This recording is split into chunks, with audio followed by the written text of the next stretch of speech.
we'll guide you through how to install text font in After Effects. If you find this helpful, don't forget to like and subscribe. To install a new text font in After Effects, begin by opening your browser and moving to the search bar so you can look for the font site. Type the font into the search bar, then wait for the page to load and select the first link that appears on the results. When the site opens, scroll through the list of fonts and pick one that you like based on the style you want to use in your project.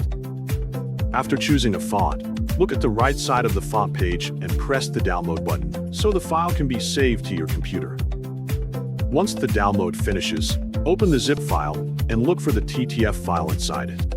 When you find the TTF file, double-click it to open the font preview window. In the preview window, press the install button on the left side so the font is added to your system. When the installation is done, close the window and move on to the next step by opening the Windows search bar.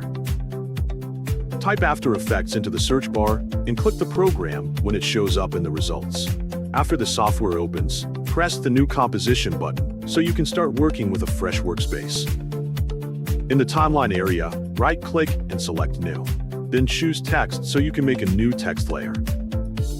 Once the text layer appears, click on it and input the text you want to use for your project. After typing the text, double-click the text layer so the text becomes highlighted and ready for editing.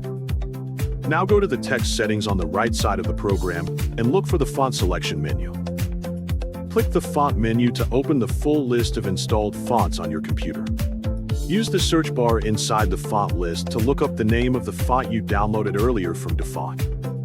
When the font name appears, select it so the text in your composition updates to the new style you installed. If the font loads correctly, you should see the change right away and can continue editing your project as needed.